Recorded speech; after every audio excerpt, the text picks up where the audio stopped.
Great, let's get started. So, welcome, and we'll continue our exploration of takanot, which Chazal created back in the times of the Tanaim and the early Amoraim, with the intent takanot that they set, halachot that they created, with the intent of helping to shape society. In the early days, as we reviewed last week, takanot were created mipnei tikkun olam, for the sake of fixing the world, the takain, of fixing or repairing the world. And the takanot that we looked at last week addressed broad societal issues regarding mamzerut. How do we limit the number of mamzerim in the world? Mamzerim, people with who are born illegitimately and who bring all sorts of problems into society, not the sorts of mamzerim that we have to deal with sometimes today. How do we address the issue of agunot? When it became common in society for thieves to come into a city and hold individuals for ransom, Chazal dealt with the economic fallout of that. How do we address the issue of aiding the captives, but do so in a way that doesn't bring economic ruin to either families or communities? These were broad societal issues that Chazal saw as requiring tikkun olam, repair for the world, and that were addressed through rabbinic ordinance, through halacha. There's one that I'd like to, and then there's one more halacha that was created mipnei tikkun olam that we didn't get to last week, but that I'd like to take a look at before going on to the second category, halachot which were created mipnei dachei shalom, for the sake of the ways of peace, and we'll take a look at those in a moment. But before we do, now let's go into screen share.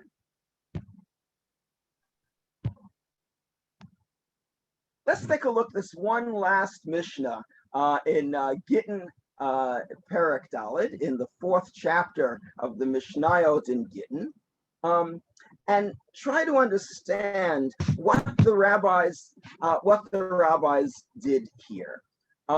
It's an example of the rabbis trying to correct something that in fact they had initially gotten wrong. Their entire understanding of mipnei tikkun olam and also mipnei dachei hashalom was dependent upon an understanding that they had of human nature. And in fact, Chazal had tremendous, brilliant understanding of what it was that made human beings tick. A wonderful example of that is in the entire Sefer, the mission of Pirkei Avot, that which we call Pirkei Avot, the Masechet of Avot, which really describes how the rabbis understood halacha, understood Torah as addressing issues that come from human nature. Well, here is an example where the rabbis needed to make a double correction. The Mishnah says, "Hamocher sadehu legoy, v'chazav alakacha mipnei Yisrael, halokech mevi mimenu bikurim mipnei tikkun olam." If someone sells a Jew in Israel who has a field, and perhaps this field was passed down to him from generation, it's been in the family ever since the original division of the land in the times of Yehoshua, and he sells this land to a non-Jew. Well, the halacha is clear that a person may sell land to a non-Jew in Israel. However, it was considered by the rabbis to be not desirable. After all, the land of Israel is holy, and it was given to the Jewish people by HaKadosh Baruch Hu with the intent of sustaining the Jewish people. Selling it off to someone who's outside of the Jewish people runs against that very notion. And so the rabbis decided to try to address that. with an adjustment to the halacha dealing with bikurim. Bikurim, the first fruit of the land, as we know from Sefer Devarim. If someone owns land in Israel and controls the produce of that land, that is, the produce belongs to them as well, then they're obliged once a year to bring the first, that which they designate as the first of that produce, to Yerushalayim, give it to the Kohen, and say Vidu Bikurim, say Arami Obed Avi, either an Armenian was my father, or a wanderer was my father, referring either to Abraham or to Yaakov, and go through the vidui of how wonderful God has been to us to bring us to this day. However, the halacha would be, if one controls the land, but not the fruit that comes from it, or has the fruit that comes from the land, but doesn't own the land, there's no obligation to bring bikurim. So the rabbis said, Hamocher sadeo lagoy, if one sells their land to a non-Jew, and a Jew, somebody from Israel, comes and buys back the fruit, the one who's buying back the fruit has to bring bikurim. The Gemara objects to that. The Gemara says, wait a minute, what do you mean? That's the halacha. What does that mean? What do you mean that that's b'nei tikkun olam? So through a complicated piece of Gemara, which is referred to here by Kahati. Kahati is a contemporary perush on contemporary meaning in our day, perush on all of Mishnah. It does a wonderful, wonderful job of bringing Gemara and Rishonim and other Mishnayot and to help us understand what's going on in a Mishnah. So Kahati explains, and he explains the Mishnah in a way that's understood by most Rishonim, but not by all. And in fact, the Rambam has a completely different understanding of the Mishnah, but we will follow Kahati's description of Rashi's understanding of the Mishnah. Kahati says, quote, referring to the Gemara, he says, the Gemara understands that in fact there were two takanot here. The first came when the rabbis decided that they needed to do something to prevent people from selling their land to non-Jews. They couldn't forbid it. After all, you're allowed to sell your land to whomever you want, and non-Jews can have rights to land in Israel. We can argue whether that's absolute right, whether the land has to go back on the Yovel year to the original owner, as it would when land is sold to a Jew. But within whatever restrictions exist for everyone, a non-Jew can also own land in Israel. But the rabbis decided that this was a practice that needed to be discouraged. And they reasoned that if Jews who owned land, and perhaps it was ancestral land, understood that by selling the land, it was decreasing in its kedusha, then of course they would be upset by that, and they would refrain from selling land.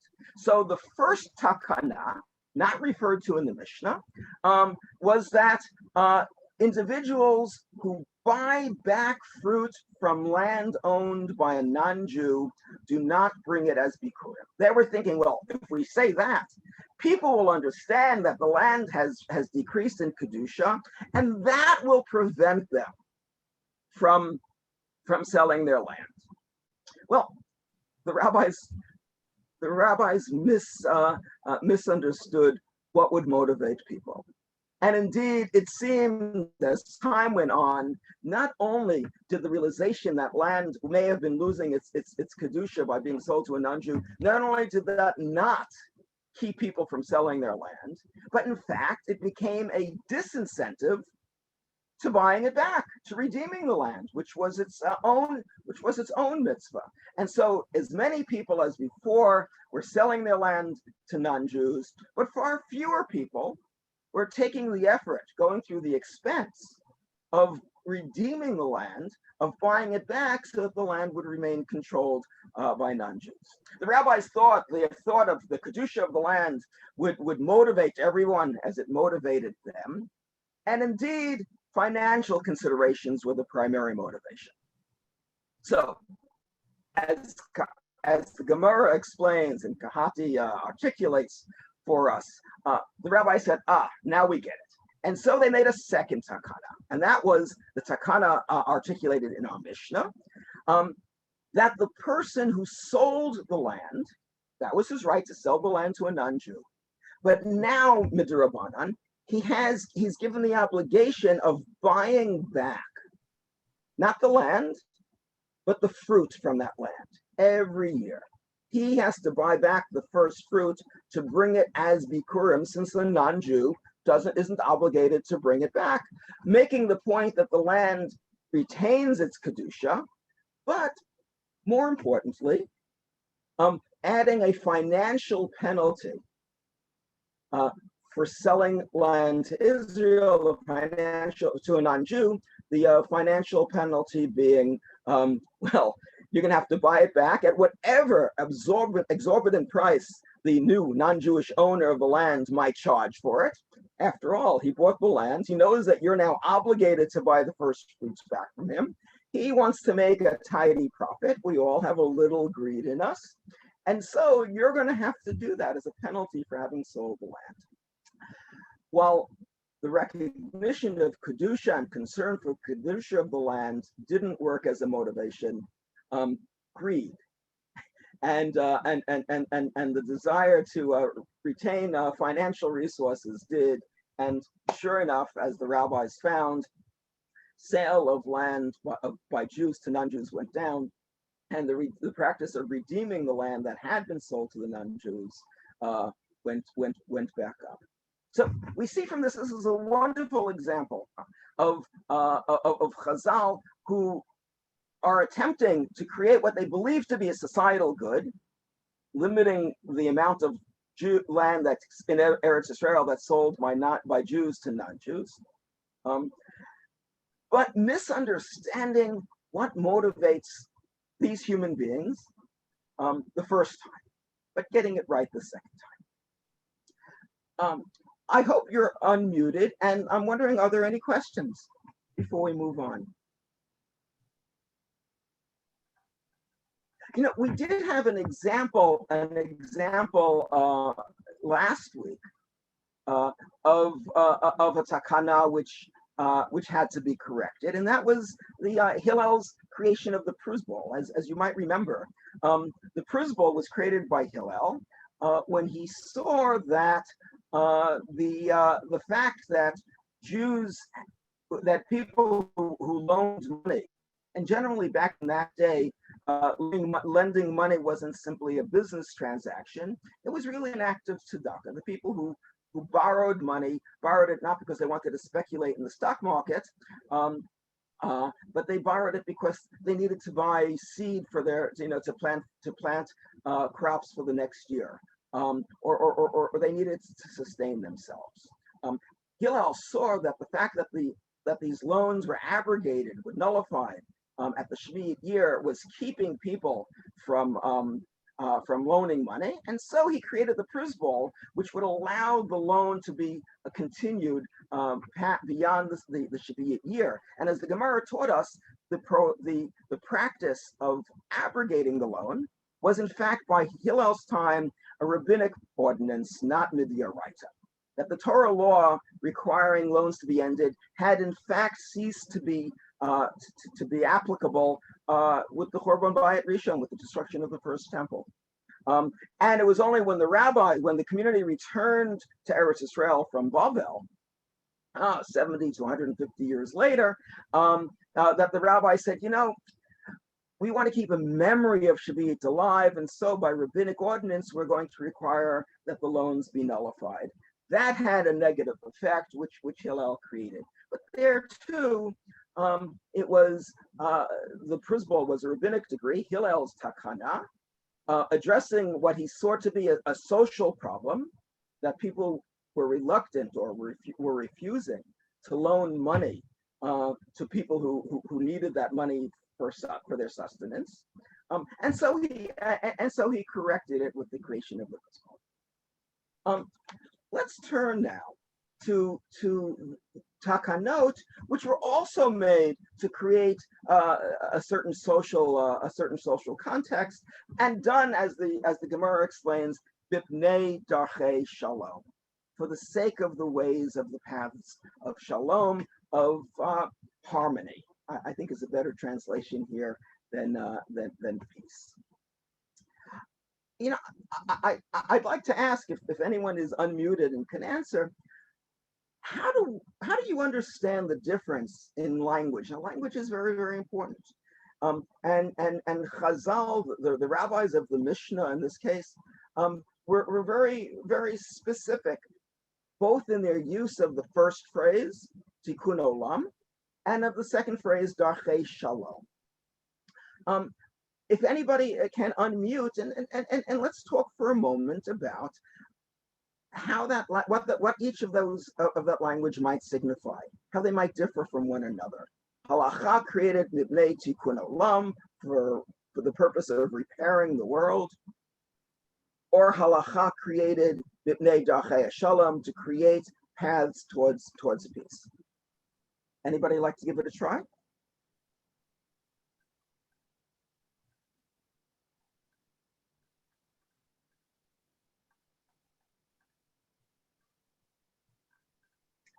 All right, expected.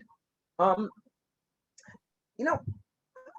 understanding, I see tikkun olam as really representing a broad vision of both the concerns that are going to be addressed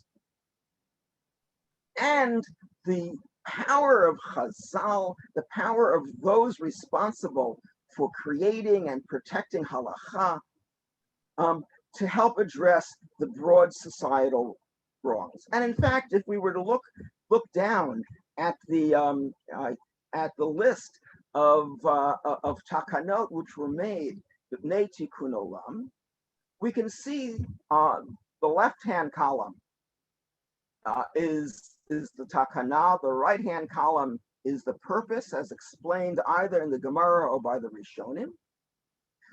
We can see that these are addressing broad societal ills, and as I understand it, represent a wonderful vision that Chazal had, that as the creators, the protectors, the defenders of halacha, the defining of what's normative for Jewish life, that they had the ability to really create these broad societal ills, mipnei tikkun olam, to repair the world, as it were. Mipnei darchei hashalom, as we start to learn through some of the halachot created mipnei darchei hashalom, they are not addressing the broad societal issues. They're not trying to address the aguna problem, limit mamzerut in the world, dealing with issues of protecting the kedusha of Eretz Yisrael, or assuring that poor people have sustenance even as we approach the Shabbat year. Those are wonderful problems that needed to be solved. In creating takanot mipnei darchei hashalom, the rabbis were not addressing those broad issues. They were dealing with the mundane issues of how do you protect and have harmonious relationships within society. Referring back to only one value, and that's the value darchecha darchei noam. In Mishlei we learn, referring to the Torah, its ways are ways of pleasantness, and all its paths lead to shalom, lead to harmony. That the whole purpose of Torah is to create a harmonious society, to assure that individual relationships are harmonious and reflect shalom between people. And they came to understand their role not as addressing the broad societal issues, but just dealing with the mundane aspects of life. And let's see how this works out in real life. I've just put on the board the first Mishnah that deals with darchei shalom. This is in the fifth chapter of the Mishnayot in Gittin. Let's just look through the list, and then we'll go delve into some of them more deeply. Elu Devarim Amru B'nei Dachei Shalom. The Mishnah tells us these are the items which were said B'nei Dachei Shalom for the sake of the paths that lead to harmony. One, Kohen Korah Rishon V'acharav Levi V'acharav Yisrael B'nei Dachei Shalom. That when we're dealing with the list isn't appearing. Excuse me. Are you able to see the list that I'm sharing? Yeah. Yes? Yes. Okay, thank you. So, Sarah just told me that she wasn't able to see it, possibly because she's using her phone and not the computer. Thank you. When it comes to giving aliyot, the 7 aliyot on Shabbos morning, we all know Kohen goes first, Levi goes second, Yisrael goes third. Why? B'nei Dachei Shalom. Or if you're making an Erev Chatzerot, again, we'll discuss the details of this in a few moments when we look at the Gemara. You should keep the Erev B'bayit Yashan, not in an old house, but in the house that historically has been used for that purpose, B'nei Dachei Shalom. Or if you're figuring out irrigation for multiple fields, and the way irrigation was done was that there was a pool of water, and then there were irrigation ditches which were dug, and then the water was controlled and directed to one field at a time. Who gets to go first? Whose field will be watered first? The Borsha Hu Karav La'ama, the canal that is closest to the source of the water, that goes first. Mipnei Dachei Shalom. And there are others as well, but so these are dealing with mundane examples. Let's take a look at just a few of them. We had already read Elu Dvarim Amru B'nei Dachei Shalom. These are the items which are said B'nei Dachei Shalom. And what's the first? Kohen Koreh Rishon, Acharav Levi, Acharav Yisrael. Now, the Gemara, this piece of Mishnah, and that is, it would seem that this had been an age-old practice. That in fact, from the Torah itself, we learn that a Kohen takes precedent for all honors. So, how can the Mishnah claim that this practice is Mipnei Dachei Shalom when it's simply Torah? In fact, that's what the Gemara asks. Amalei Abaya l'Rav Yosef. Abaya said to Rav Yosef, Mipnei Dachei Shalom? What do you mean, Mipnei Dachei Shalom? The Oraita. This is a Torah law. So Amalei, so Rav Yosef responds to Abaya, and this conversation is taking place in the, let me get my centuries right, in the towards the end of the 3rd century in Bavel. And so Rabbi Yosef says, "D'oraisa u'mipnei dachei shalom." Of course, you're right. It's a d'oraita. We all know that the Kohen takes first honor, and why is that?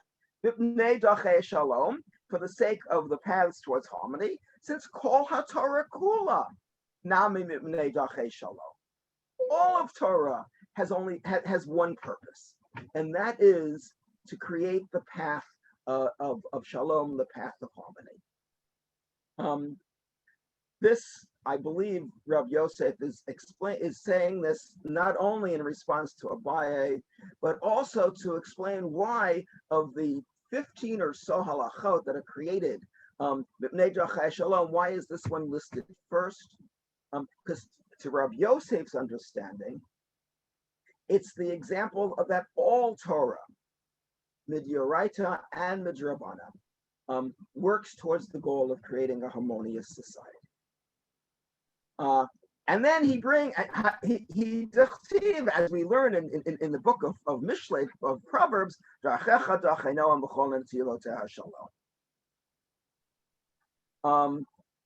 Ella Ama Abaya. So Abaye says, Rabbi Yosef, this is a lovely sentiment, but it has no place in halacha.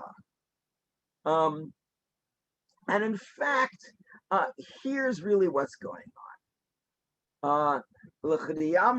Tanya, that we learn in a brisa, if two people are eating together,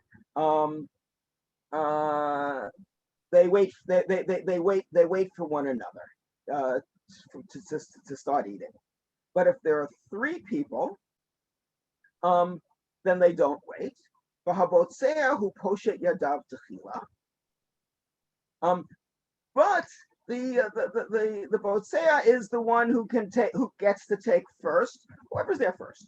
But imba lachala kavod l'rabo, o lemisha gadol mimenu harashut bayado.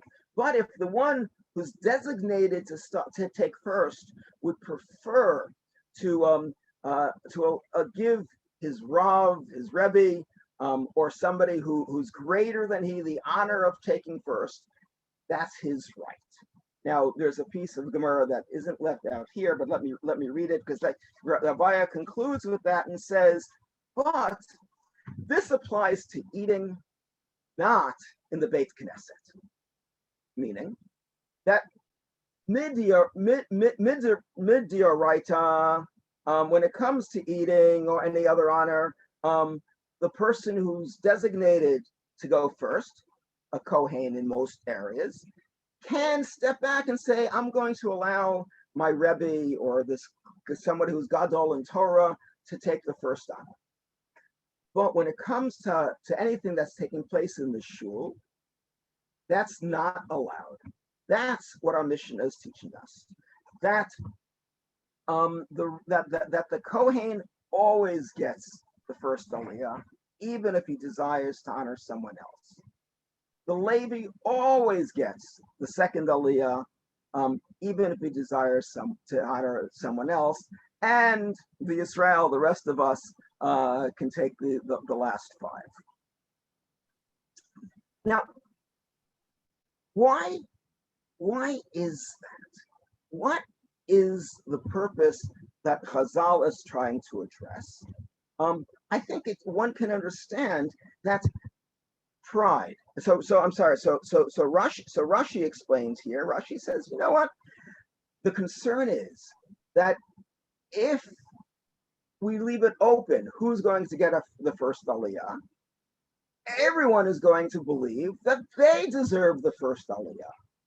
And if Shmuel gets it instead of David, then David's going to think to himself, why does Shmuel get the first aliyah? I'm as good as he is. I know as much as I'm as wealthy as he is. Whatever.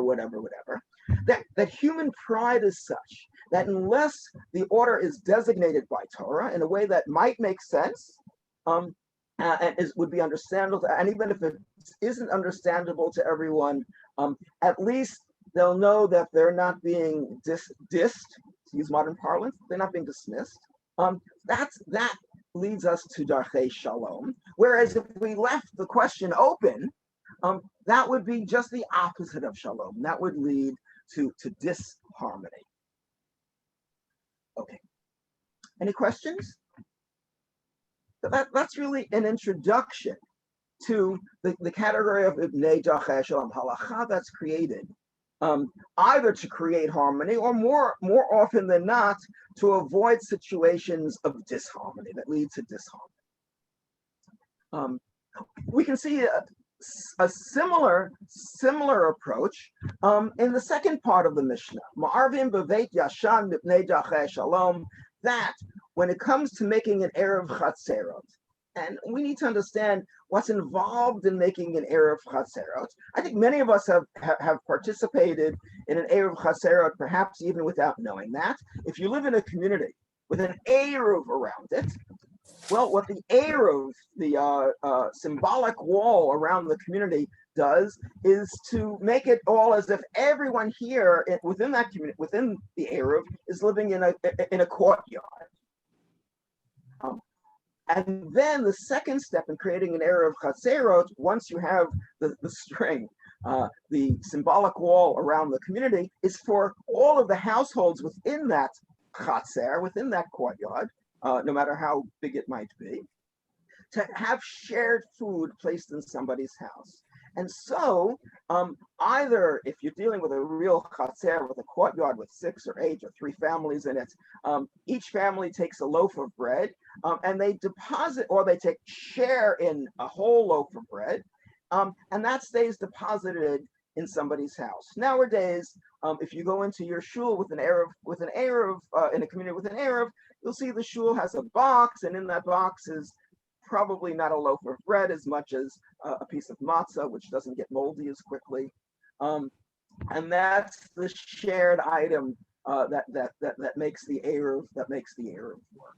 So the mission is saying that when you take that shared piece of food, that loaf of bread or piece of matzah, and place it in someone's home for safekeeping, symbolizing everyone now is one, is as if they're one household within this chatzer, that you should always place it in the house in which it has stored, the bayit yashan, the house in which it was historically kept. And the Gemara asks, my taima, what's the reason?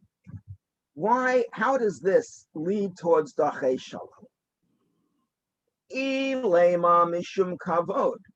The Gemara says, look, we know that people are concerned for their honor, for pride. And if you want to say that the reason to keep it in the same house each and every year is for the pride, for the honor of the person whose house is keeping it, that if in fact you move it out of their house, they'll feel dismissed. Their pride will be hurt, and that will lead to disharmony. Well, I'll give you an example where that wasn't the case. Bahahu shipura. Tahabimi Karabe Rav Yehuda, that there was a shipura. Now, shipura, you might look at the Aramaic word shipura and see the word shofar, and in fact, it's there. The shipura was the basket that held the community fund, and it was called a shipura, a shofar, referring back to the practice in the days of the Beit HaMikdash, when in fact all the different funds that were being collected, funds for the different carbonot that needed to be bought for the sake of the community, funds for the spices that needed to be bought in order to be used with those carbonot, the baskets were in the shape of a shofar. And so in fact the Mishnah refers to them as shofars, as shofrot. So that they in Aramaic, they called the community fund, the basket holding community fund, the shipura. And there was a shipura in the community, which one year was in the house of Rabbi Yehuda, and another year was in the house of Rava, and a third year in the house of Rabbi Yosef, and then the next year in Abaya, and then it went back to Rava again, and nobody's pride got hurt. So that wouldn't be the reason for keeping the Erev Chatzerot in the Bayit Yashan in the same house, the Gemara says. Ella mishum chashta, but because of suspicion. A very interesting observation on human nature here. What does it mean, suspicion? Well, we have a machlokas Rashi and Tosfos. Rashi says that if in fact you take the Erev Chatzerot one year and you take it from the house that it had been in the year before and put it into another house, if someone from outside of that Chatzer comes into their house, that where they're used to seeing the Erev Tavshilin and they don't see it, they're going to say to themselves, aha, that the people in this courtyard, they're carrying without an Erev. I wouldn't do such a thing. Acute observation on human nature. That would lead to a loss of harmony. Some people would feel superior over the others.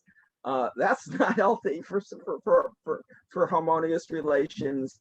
Others would get their feelings hurt. So mishum chashta, because people would be suspicious that maybe the residents of this particular chatzer are walking around carrying without, on Shabbos, without an Erev chatzerot. I would never do such a thing. Keep it in the same house from year to year. That's Rashi. Tosfos says, nah, no one would worry about that. You know what we have to worry about? That if the Erev Chatzerot was traditionally kept in Shmuli's house, and somebody comes into Shmuli's house one year and sees that it's no longer being held, that person will think to himself, oh, the community thinks that Shmuli is a thief, and they don't trust him with the Erev Chatzerot anymore. Maybe they have something there. Again, the same aspect of human nature. The desire, maybe the love of feeling superior, of saying that person has a fault which I don't. He's a thief. So the rabbis of the Mishnah come along and say, let's avoid that source of disharmony, and let's just make sure we keep the loaf of bread, the Erev Chatzerot, in the same house from Yuri. And in fact, in the Yerushalmi goes further than that. I just turned to the next Mishnah. It's the next source. Yerushalmi says, Rabbi Yeshua records Rabbi Yeshua saying, do you know the whole reason for Erev in Chatzerot? Rabbi Yeshua believed that there was no need for an Erev Chatzerot. That in fact, you could carry it within the Chatzer anyway. Yeah, you build a symbolic wall. You don't need to share food. That's just an act of baloney. But why did the rabbis create that? Shalom, because the act of sharing, of joining in a shared item, a shared loaf of bread, friends share. People in harmonious relationships share with one another. Enemies don't. So to symbolize that harmonious and maybe to help create it, the rabbis decreed, Rabbi Yeshua teaches us, as recorded in the Yerushalmi, the rabbis decreed that there should be a Erev Chatzerot, a shared loaf of bread that's renewed every year to remind the people in the Chatzer, in this courtyard, that they live in harmony with one another.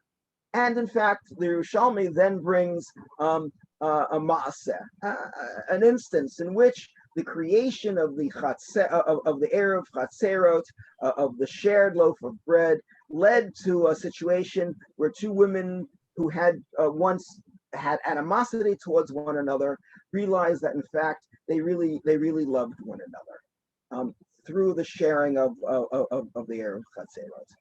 Nice little story, but serving an important purpose in the Yerushalmi. And I think the Yerushalmi understands then that Mipnei Dachei Shalom, Halacha, when created from Mipnei Dachei Shalom, really can serve two purposes. One, as we saw in the two examples that we've reviewed, to avoid situations which lead to disharmony. And we can see that in other examples as well. Why do we need to determine whose field gets watered first when you're irrigating from the Amah, from the source of water? Simply to avoid fighting, to avoid a situation that might lead towards disharmony. That's one purpose for Halacha B'nei Dachei Shalom. The Yerushalmi is saying there's another purpose, and that's really more proactive. That by creating certain situations, the need for everyone to come together with a shared loaf of bread, you create harmony. And that is also serving the purpose, serving the Torah's statement, Drachecha Drachei Noam B'chol Netivo Shalom. Questions? Feel free to unmute. What about when during the week, if let's say two people have yurtzites, so the Kohen goes out of the room so they can call to Yisrael, to Yisrael. Well, that's a great question, and frankly, I've never understood the practice either. And I think it's more commonly done here than in Israel.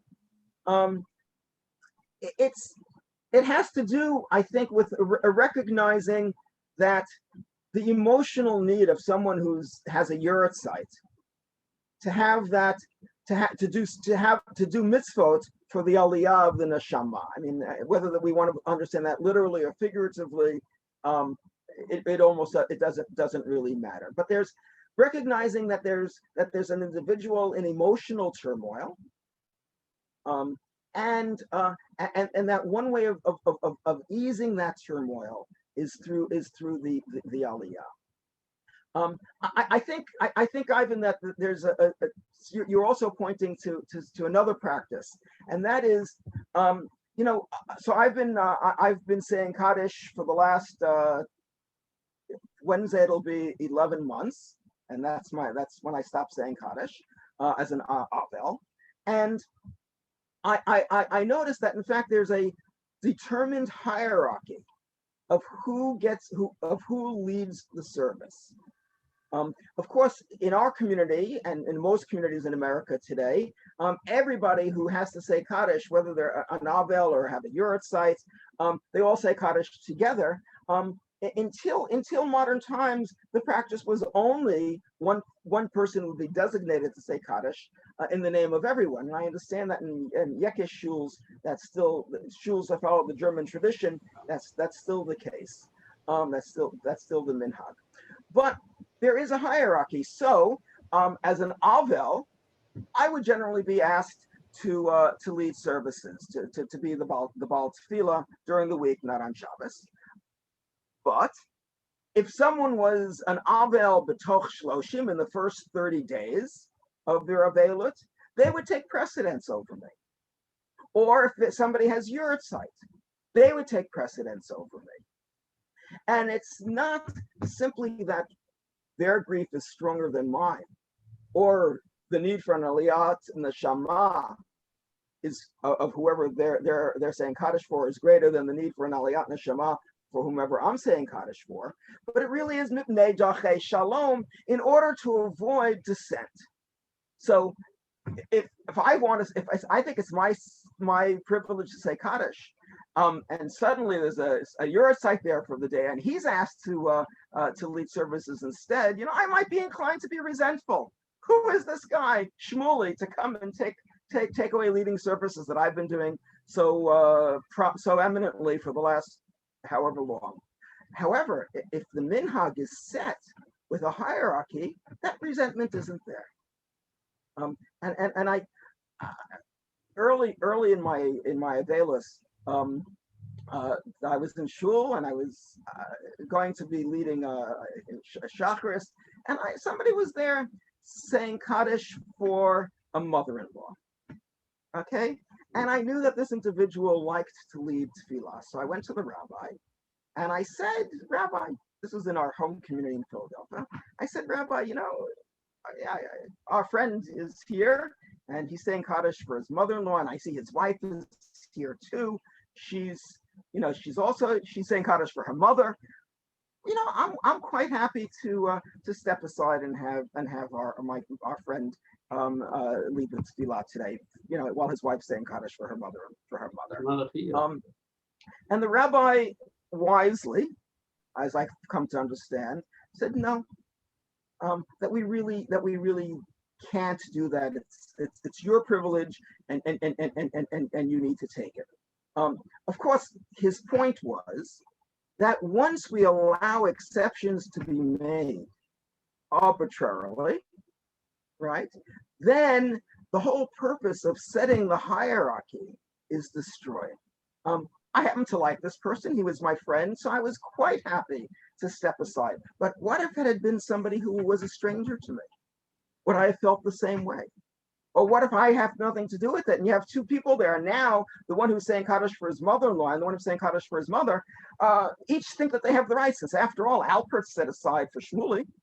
So the rabbi of my shul, I think acted wisely, and certainly in a way that was consistent with the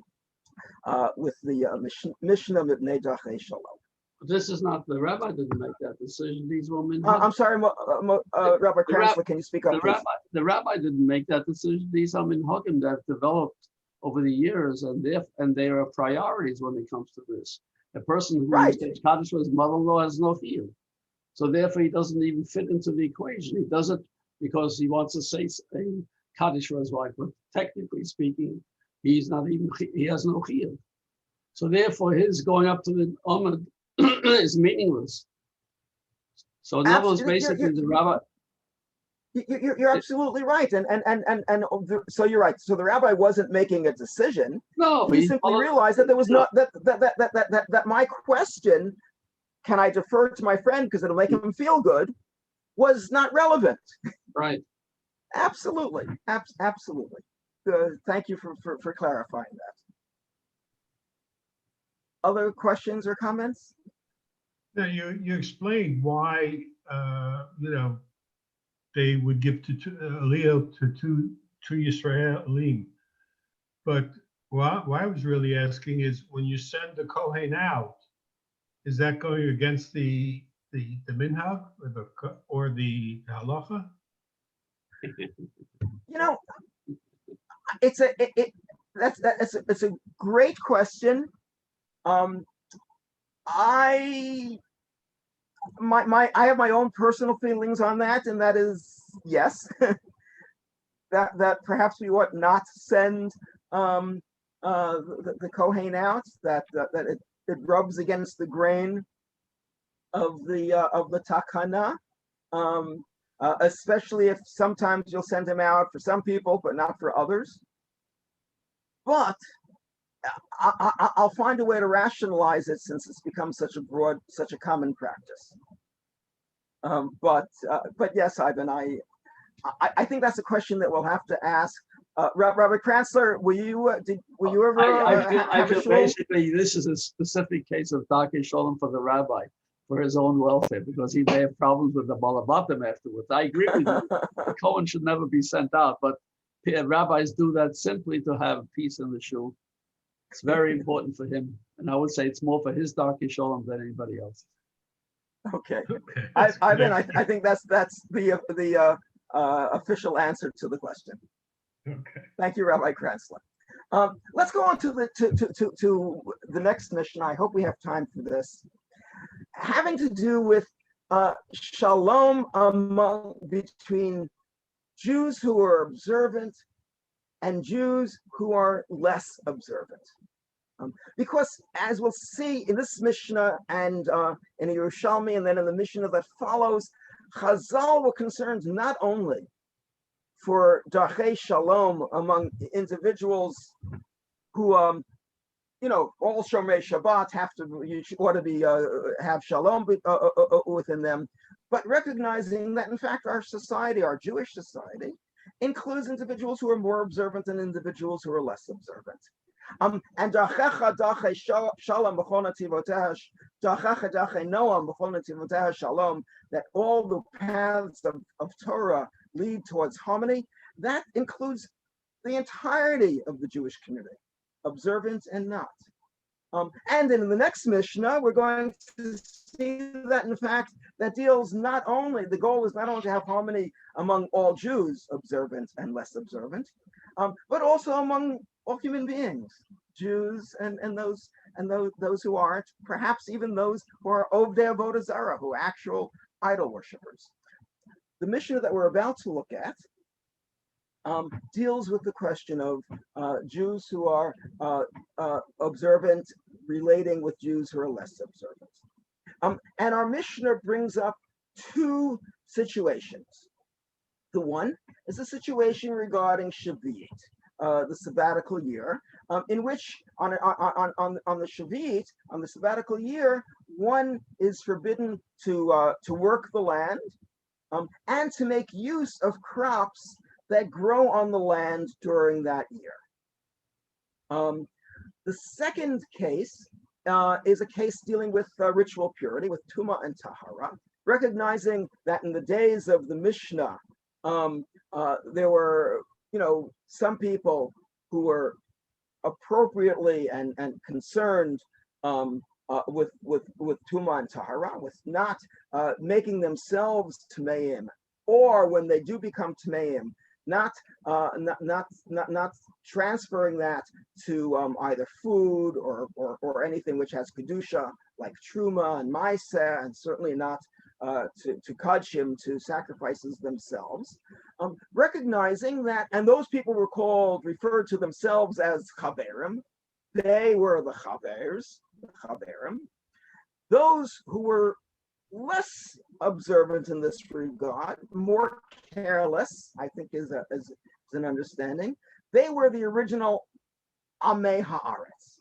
And Am Haaretz in the time of the Mishnah didn't refer simply to an ignoramus, somebody who's uneducated, but it was referred to the masses who paid less attention to the scruples of halacha, and certainly as they referred to issues of tumah and tahara.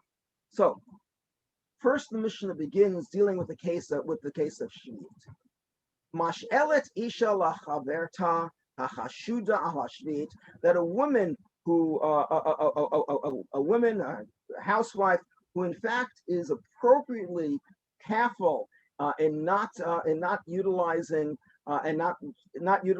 anything which was grown on the land during a shvit year, she may lend to her friend who is suspect when it comes to the shvit year.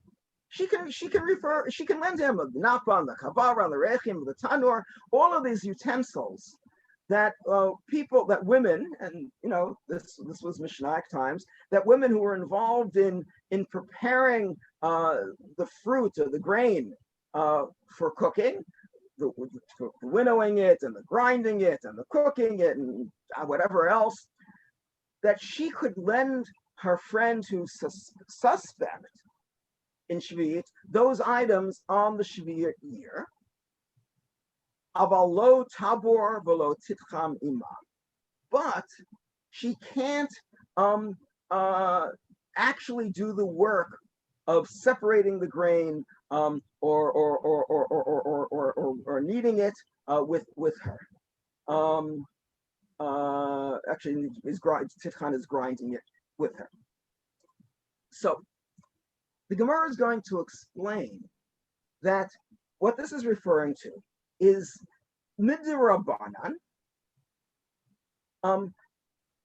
We would not do something. We would not, if we knew that someone was not observing shvit, we would not support them in that. That is, if I knew that my friend drives on Shabbos, I'm not going to lend him my car on Shabbos unless it's for something that's permitted, driving to the hospital or something like that. Because we don't strengthen their hand. We don't make it possible for them to be mechalal Shabbos. If we knew for sure, if this woman knew for sure that her friend, in fact, didn't keep the laws of shvit, and that the produce the grain that she was working with, that she was wanting to borrow this equipment for, was grain that had been grown on shvit, if she knew both of those things, she wouldn't be allowed to lend her all this equipment. But if it's only suspected that she's careless in these matters, or if it's not known for sure that the grain that she's using is grain from the shvit year, maybe it's left over from the year before, midrabanan, the rabbis would say, it's best not to lend it to her. However, mipnei darchei shalom, if by not lending it to her you're going to create a situation of disharmony, or if by lending it to her you want to assure harmony between you, we go ahead and do it. That's the first case of the Mishnah. The second case, Rabbi Kranzer, did you start to say something? No, Okay. I'm listening. The second case, dealing with a woman who's a chaver, and this is not dealing with shvit now, but it's dealing with the laws of purity and impurity. If the woman who's the wife of an Am Haaretz, who's presumed, not known not to be observing the laws of purity, but presumed not to be, that is, pure impurities that come from touching something that was dead, or touching something that touched something that was dead, which can then be transferred onto food. You can lend her all of this equipment that's used in preparing food, and you can even prepare it with her. You can do the grinding, you can do the winnowing, you can do the separating, everything that's involved in preparing food. Even though you suspect she's an Amma Aretz, so maybe she's not going to be careful, and that food may eventually be contaminated by her tuma. Nonetheless, you can lend to her the equipment, and you can even do the work with her. Except, Bisha Tatil Etamayim, Lo Tiga Ima. That once she reaches the stage in food preparation, that water is introduced into the food stuff. The issue being that tuma does not get transferred from something that's tameh or someone who's tameh to the food until water has been introduced. That water is the necessary ingredient that makes it possible to transfer tuma. So until the water is introduced, you can do anything you want. She's an Amma Aretz, that's all right. You want to create shalom between you. But once, in fact, the assumption is that an Avera really is taking place, she is transferring the tuma, which she has to the food, that you can't participate in. Why? Lefi she'ein machzikin yedei over Avera. That, in fact, because you don't strengthen the hands, you don't provide support for those who are in the process of doing an Avera. I don't lend my car to a friend who wants it for the purpose of being Machal al Shabbos. Kulan, all of this, lo amru min dachai shalom. Okay, it's 11 o'clock. Let's stop here. Thank you for hopefully being attentive. I can't see most of you on the Zoom. Next week, we're going to take a look at how this translates into relations with non-Jews, and then go to the third category and try to understand, is it or is it not different from Bnei Dachei Shalom? That's Halacha created Mishum Eva. Now, Mrs. Wilk. I just have a question. Yes. It's a little bit diverted from this, but it may have some relevance to it. If you are using this flour and what other utensils, those utensils, you have to make sure that they were brought to a mikvah and that you can use that dish or whatever, so it doesn't transfer any, chashash into anybody. So how does that fit into what this Mishnah is telling us? In other words, do they assume that everybody's dishes and stuff were toiveled and everything was done okay? Well, in the example that's given that's a wonderful question. In the issue that's given, in the example that's given in the Mishnah, that's not relevant because we're talking about lending a woman your utensils. So your utensils are b'tahara, right? Now, once she has dealt with them, once water has been introduced, and using your utensils, she's still doing the kneading, and then might you have to be mataher, repurify your utensils? The practice would be to do so, even though it may not be a problem, because you see, once it reaches the second, there's the Av HaTuma, the primary Tuma, then the Rishon, Sheni, Shlishi. It doesn't go beyond the Shlishi. So it depends on exactly where in the chain of Tuma she was. Okay, so but if you're using somebody else's utensils, one wouldn't use.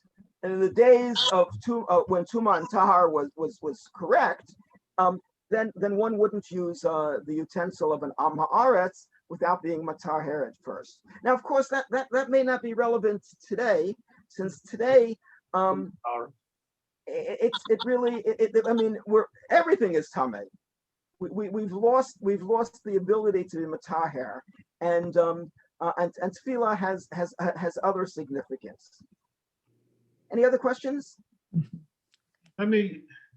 It's somehow related. The first time I went with my late wife to Israel, we were walking Shabbos afternoon in Haifa with her cousin, and someone drove by and stopped and asked directions. Now, in the US, someone stops and asks directions, you assume it's a guide, and if you could help, you help. So her cousin refused to help and give directions because of Shabbos. Right. Comment. So I have to admit that when I'm placed in that situation, and it does happen, not in Century Village, but in my home community in Philadelphia from time to time, I do give directions. With the sense that in fact I'm not being machzik yad. The guy's in the car anyway. He's driving along. I can give the right direction. I can give the wrong direction. I can give no direction. They're still going, and so my giving directions is not making a Okay, but in Philadelphia, the guy could be a guy. Well, okay, so let's say he's likely Jewish. That's right. That's right.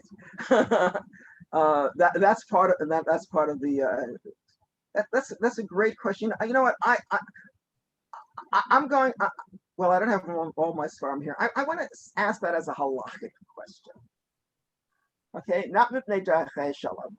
If in fact, there would halachically, one would say that it's asur, because in Yerushalayim or in Israel, you really can assume that they're Jews. Although probably when somebody stops to ask me, and if I see, a Magen David, these guys wearing a big Magen David, he wouldn't be wearing a yarmulke. Maybe he's even wearing a yarmulke coming back from one of the local synagogues to which people drive. I would probably do the same. However, so if we take the leap and look into it as a halachic issue, which I didn't. If it's asur, it's asur. But let me see. Maybe I'll speak to Rabbi Yasker about that and get his wisdom on it also, and I bring that back to the group next week. I could let me see if I could handle it. I could say I'm visiting, and I'm visiting. I'm not familiar with the neighborhood. I'm very sorry. Can you do that? I would think so. You say I'm visiting. I'm not. I'm not. Driving. Well, except so it's interesting. So next week, if we have time, it's the third session. If we have time, my intent is to look at the sources for the question of when and why is it mutar to lie, b'pnei darchei shalom. And Mrs. Wilk, your example is the perfect example of an instance in which everyone would agree it's mutar to lie, b'pnei darchei shalom. So that's a good solution. Okay. Okay. But hopefully we'll have time to get into that next week. Okay. So thank you very much, and perhaps we'll see you next week. Thank you all.